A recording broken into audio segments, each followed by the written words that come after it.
Welcome everybody to my YouTube channel. So in this video we are putting together my watercolor palette for 2024. So as you can see, we are going to be using, or I am going to be using rather, all Daniel Smith colors. I really like this brand and it's what's mostly available in my country.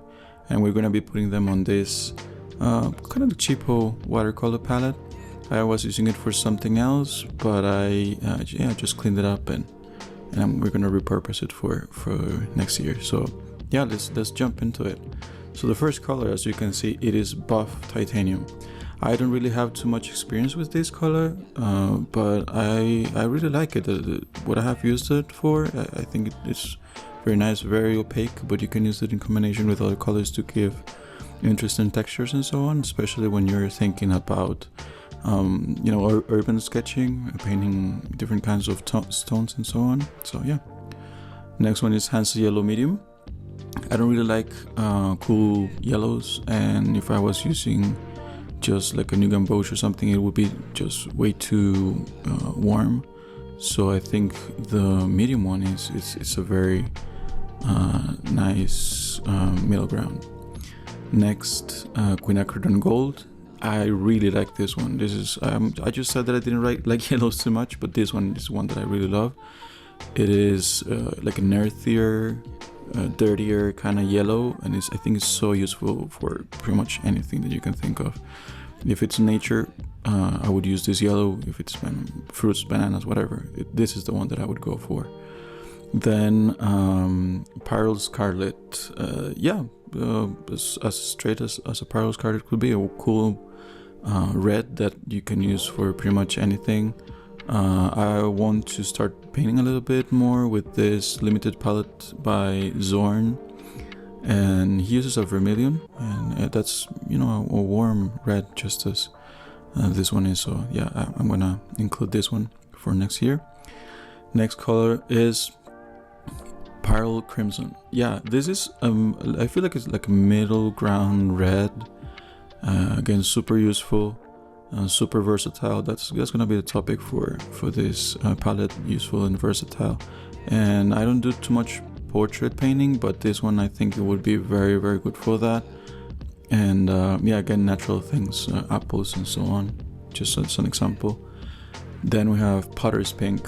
This one, I don't know if I'm gonna use it too much as a standalone color, but the thing is how you can mix it and all the combinations that you can get, and the nice texture because it granulates quite a bit. So as a combination color, you can use it for so much. This color can go so long. So yeah, I'm gonna be using it next year. I want to experiment with it a lot. Now, Quinacridone Rose. Purples, it would be the main purpose of having this color, but you can use it for many other things. Some people use it as a primary red, and it works perfectly for that. For me, it's again versatility. This color can blend to so many other combinations. French Ultramarine. What can I say about a French Ultramarine that you have not heard before? It's super versatile. It has beautiful granulation, and I think I will mostly be using it for, of course, skies, waters, and in combination with burnt sienna. That would be the primary use of this French Ultramarine. Then the next color is Cerulean Blue Chromium. Yeah, this, I think it granulates as well. It's a little lighter. So again, skies is a great idea, you can use it to mix with other things as well, textures. And if you see, I kind of press it a little bit on the sides. That just makes the paint go inside the tube again. And next time I open it, it's just not gonna be like oozing out like crazy. Next one is Phthalo Blue. This is Phthalo Blue green shade. Phthalo Blue, you can use it for mixing greens and so many other things. This one, being a phthalo, remember, is highly staining. So yeah, it's that juxtaposition or that mixing of granulating and non-granulating, highly staining. That you can do so many things with that. Now the next one will be Sleeping Beauty Turquoise. This color I really like. I have not used it too much, but I really like it. This one has a little bit of a problem because the binder separates from the pigment. You can probably see it there a little bit, and then yeah, just the same trick. You press a little bit from the sides, paint goes in, and it saves you from a lot of trouble. The next color is gonna be Phthalo Green. Yeah, Phthalo Green blue shade. So again, you can use it for painting water if you want. You can use it for even skies. You can use it for skies, or you can use it for so many things. Now, I wouldn't use it by itself because it's kind of a weird green. But in combination with, for example, reds, you can create some interesting neutrals, grays, and even blacks. Now, Undersea Green, I have a little bit of issues with those sap greens and you know, those cool greens that sometimes come on the palettes as standard. I don't really know how to use them. They're kind of a little weird, but this Undersea Green is just so natural. You can use it for so many things, like straight out of the tube. You can go ahead and put it on your paper. And this one I didn't show, but this one is Serpentine Genuine. Serpentine again is another kind of green. It's a more yellowish green that again you can use straight out of the tube, and it granulates, it separates a little bit. Undersea Green does the same thing. It separates a little bit. It's just a gorgeous green for whatever greenery you want to paint.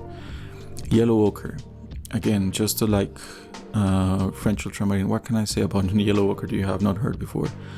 Especially if you're painting outside, painting buildings, painting landscapes. Oof, you can do so many things with this yellow ochre, so that's why it has to be on all my palettes. Now, Quinacridone burnt orange. This to me is the perfect color for rust. If you're gonna be painting rusty things, again outside, you're gonna be painting buildings, you're gonna be painting light poles, all those things, they're most likely to have some rust on it. So I will probably be using Quinacridone burnt orange to paint that rust. Next one is burnt sienna. Again, another color that is going to be on pretty much anybody else's palette, and mine is not the exception. I use it mostly in combination with French ultramarine for those grays and darks. It goes very well with buildings and so many things, so yeah, it has to be here too. Then Indian red, this one is very opaque, so you gotta be a little bit careful with that. And but again, it's just so useful. And if you mix it with something like greens or blues, you can take it to a very dark tone, and again, it is a very opaque tone, so you can put it at the end of your painting if you want to do some, especially dark areas on your painting. Raw umber, again, one of those typical colors that you were going to have. This one, I don't really use it too much by itself.